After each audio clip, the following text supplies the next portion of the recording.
19 minutes. 19 minutes. 4 years ago on Inauguration Day, January 20th, 2017, 19 minutes into President Trump's administration, at 12:19 p.m., the Washington Post headline was, "Campaign to impeach President Trump has begun." And now, with just 1 week left, they're still trying. In 7 days, there will be a peaceful transfer of power, just like there has been every other time in our country. But Democrats are going to impeach President Trump again. This doesn't unite the country. There's no way this helps the nation deal with the tragic and terrible events of last week that we all condemn. And Republicans have been consistent. We've condemned all the violence all the time. We condemned it last summer.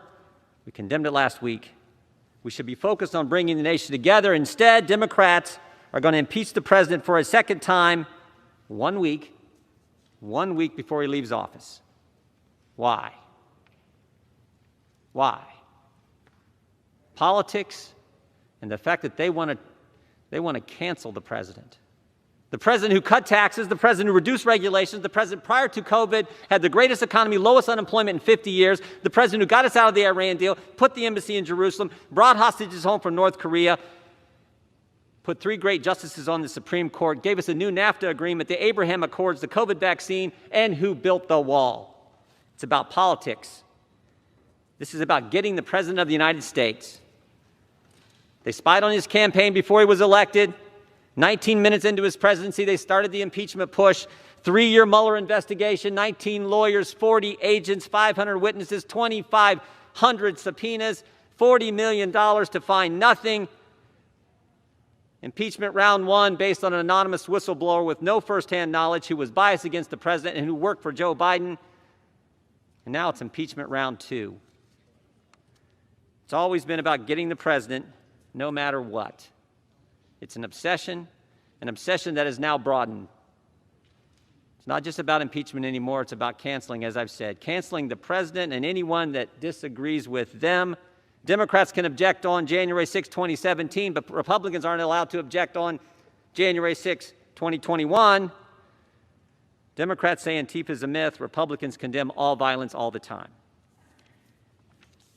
The double standard has to stop. And frankly, the attack on the First Amendment has to stop. And stop and think about it. Do you have a functioning First Amendment when the cancel culture only allows one side to talk? When you can't even have a debate in this country, this great country, the greatest country ever? It needs to stop, because if it continues, it won't just be Republicans who get canceled. It won't just be the President of the United States. The cancel culture will come for us all. Right.